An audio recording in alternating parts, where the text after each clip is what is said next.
The Yoga Sutras of Patanjali, the Book of the Spiritual Man. An interpretation by Charles Johnston. Recording by Maggie Russell. Introduction to Book 2.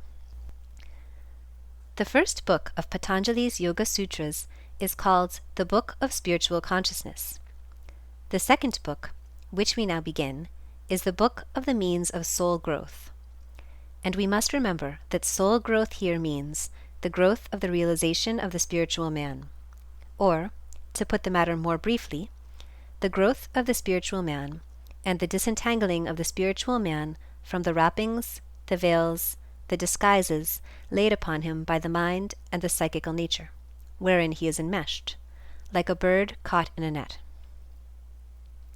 The question arises, by what means may the spiritual man be freed from these psychical meshes and disguises, so that he may stand forth above death in his radiant eternalness and divine power? And the second book sets itself to answer this very question, and to detail the means in a way entirely practical and very lucid, so that he who runs may read, and he who reads may understand and practice.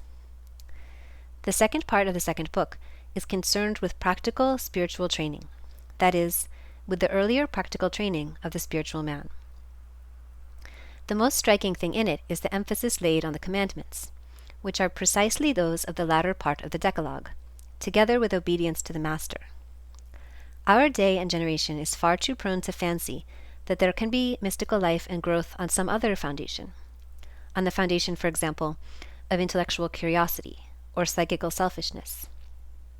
In reality, on this latter foundation, the life of the spiritual man can never be built, nor indeed anything but a psychic counterfeit, a dangerous delusion.